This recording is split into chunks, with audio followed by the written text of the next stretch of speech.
ก็สบายดีเนาะมื้อนี้เนาะมื้อนี้ก็มีSCแชทเข้ามาว่าสิมาลิ้นน้ำว่าซั่นมื้อนี้ก็เลยว่ามาฮอดหน้าบ้านแล้วซั่นสิออกไปเบิ่งเลยเนาะจะได้ก็มีเกมให้ลิ้นแน่นอนมื้อนี้ต้องตอนรับในอยหนึงเนาะมื้อนี้เนาะซั่นก็ไปเบิ่งเลยเนาะจังหวะนี้ก็มาฮอดมาถึงกันแล้วเนาะที่ว่าเด็กกระโปรงอะไรเนาะพวกนี้เนาะคือจัดในอยหนึงมื้อนี้เนาะที่ว่ามีเกมให้ลิ้นแน่นอนเนาะซั่นก็บ่มีหยังหลาย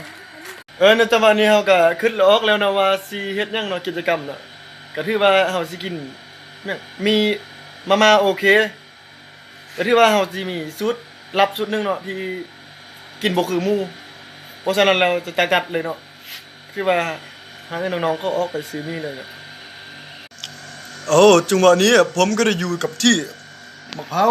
เนื้อมะพร้าวหอมๆเราจะลองชิมดูว่าเป็นยังไงโอ้รสชาติมหัศจรรย์ใจมากเลยน่ากินมากแล้วในจังหวะนี้เนาะน้องๆเขาก็ได้ไปซื้อมีมาแล้วได้ประมาณ4ห่อเนาะมันจะเป็นมีมาโอเคว่าซั่นเป็นภาษาภาษาไทยกันเนาะเป็นมีเกาหลีเนาะแม่นบ่วะบ่ฮู้เนาะบ่เคยกินเนาะลองกินเบิ่งเนาะมื้อนี้เนาะแล้วเขาจะมีรสชาติเป็นได้ต้องไปรับส้มกันเลยเนาะเอาระยะที่เราได้ต้มน้ำเพื่อจะให้มันหอนเนาะนี่น้องๆเขาว่าเผ็ดเนาะว่าซั่นแต่เราจะเอาเผ็ดสะตึมเนาะเพื่อให้มันแซ่บดักว่าซั่นซะจังหวะนี้แล้วนี่ต้มสนำบ่เนาะมีเนาะน้องๆว่าจะได้บ่ได้ใส่เลยบ่ใช่น้กินได้แพงเลยบ่สั่นก็ถือว่าจัดไปเลยเนาะเอาเนาะจังหวะนี้เขาก็ที่ว่าได้ไปลวกมียังมาสุกไปแล้วเนาะแต่ว่าบ่ได้ใช้เครื่องปรุงเพื่อแต่ว่าจังหวะนี้เราก็สิใช้เครื่องปรุงก่อนเนาะเพื่อบริการช้าๆใช่เวลาแกงเครื่องปรุงเนาะแต่ว่าจะมีกติกาคือว่าผู้ใดกินมีนี่หมดจึงจะได้กินน้ำเพราะว่ามันจะกินเปรียกคนอื่นเนาะก็สิประมาณนี้จังหวะนี้เราก็ได้ใส่เครื่องปรุงเนาะเครื่องเทศมันเครื่องเทศมันเลยมันจะซี่เนาะมึงความเผ็ดก็คือซีมาเยือนเนาะ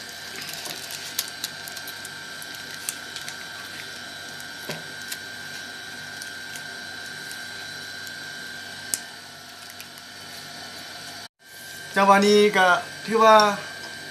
คุกเครื่องให้มันเข้ากันแล้วมันจะเป็นประมาณนี้เนาะมันก็จะซีเผ็ดๆนิดนึงแต่ว่าเอาความเผ็ดพอๆต้องได้ใส่มะเขือต้นเนาะเอาเผ็ดพวกผู้ละบวงแล้วผู้อย่างนี้เนาะผู้ละบวงอย่างนี้เนาะคือว่าอะไรผู้ใดกินเบิดก้อนเนาะจะได้รับสติกเกอร์ไปเลยสติกเกอร์สุ่มโจรแล้วอีกสติกเกอร์นึงก็เป็นสติกเกอร์สุ่มโจรกับเมืองสามเนาะสิงห์บุรีเนาะว่าผู้ใดกินเบิดก้อนเชื่อชนะจะได้รับนี่เนาะสติกเกอร์2 บาทนี้ไปเลยเนาะพวกที่บ่ได้ก็จะได้ไปล้างถ้วยล้างจานตามปกติแบบลงโทษเนาะผู้ใดที่เบิดช้าจังหวะนี้ครับสิได้มีกติกาคือเอามือยองโต๊ะนี้ไว้เนาะเพื่อเบิดช้าหรือเบิดรุนเนาะมันก็นับ1 3เนาะเวลาผู้ใดกินเบิดก้อนก็จะได้โอเคเนาะจังหวะนี้เนาะนับ3ลงมาเนาะ3 2 1 0เนาะจังหวะนี้เริ่มเลยเนาะำโอ้บอก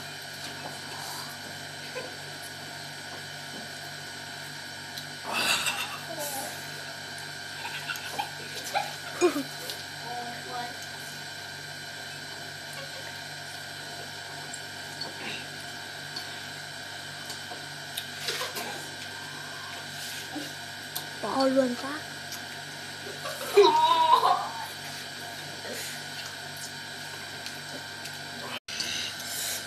ความเผ็ดมันมาเยือนเนาะจังหวะนี้ความเผ็ดมาเยือนพี่น้องพี่น้องเลยแต่กับบริวารด้วยเนาะยังจะมาความเผ็ดมาเยือนนี่แหละพี่น้อง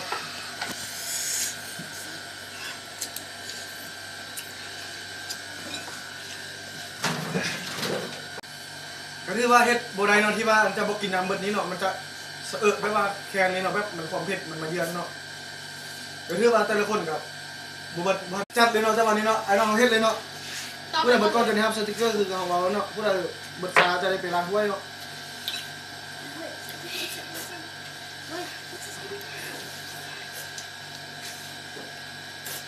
ขึ้นมาเลยปะ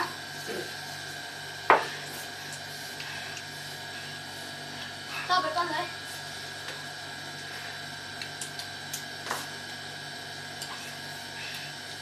อันนั้นยังกินแล้วยังขาด เบิร์เลยเนาะค่อยเบิร์เลยเนาะ ใช่ อย่างวันนี้ก็เลือกแต่ในเดียวแบบกิโลเนี่ยบ่กินกันเลยเนาะเพราะว่ามันเบื่อเผ็ดบ่ดอกบ่ไหวเนาะ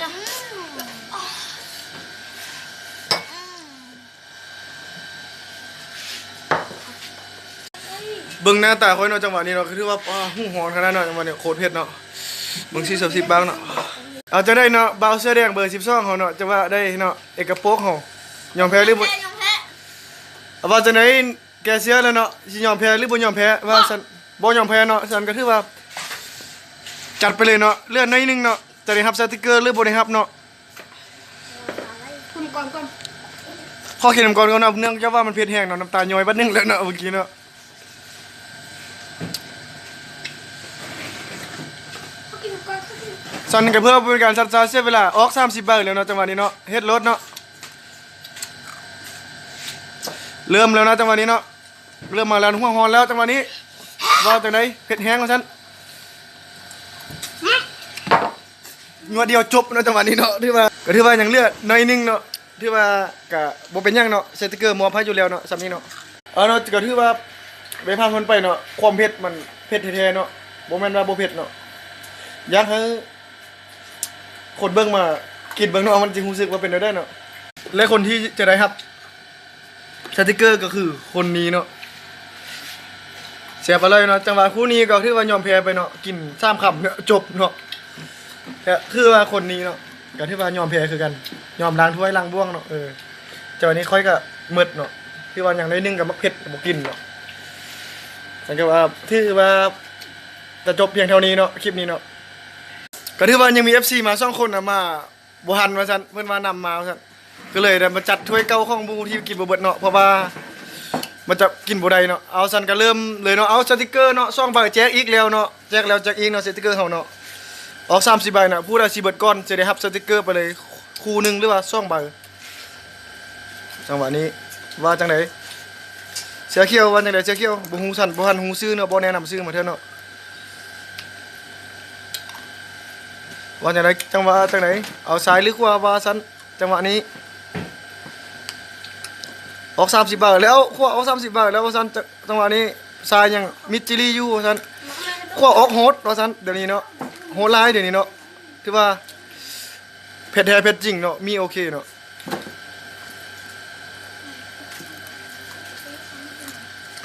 จัดไปแล้วจังหวะนี้ว่าจังไหนว่าจังไหนจังหวะนี้จวดแล้วจังหวะนี้เอา30บาทแล้วเอามาแล้วจังหวะนี้เฮ็ดแล้วเอาเย็ดแล้วจังหวะนี้เนาะเย็ดแล้ว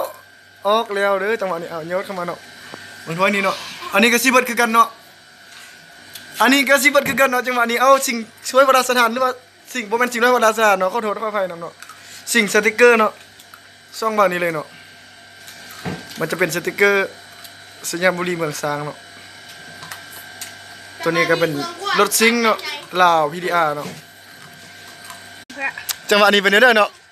หูหอนเนาะจังหวะนี้เนาะที่ว่าหนักเอาเพชรเขาเอาการในนี้ก็ตาแดงสุบจืดเลยเนาะสุบแดงเลยเนาะ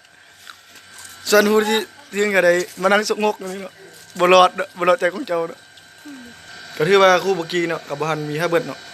แต่ว่าเฮาก็ที่แจกเลยเนาะสติกเกอร์เนาะไปเอาคู่ระบัดเลยเนาะที่เข้ามายามบ้านเฮามื้อนี้เอาเนาะคลิปนี้ก็สิฝากกดไลค์กด Subscribe ไปกดกระดิ่งแจ้งเตือนแล้วแกส่องน้อยชุมชนเด้อว่าจะได้เผ็ดบ่ไอ้น้องเฮา เฮ็ดเฮ็ด เผ็ดซำเด้อเนาะกินกันน้ำก่อนกอดๆเนาะที่ว่าจบเพียงเท่านี้เนาะคลิปนี้เนาะลาไปก่อน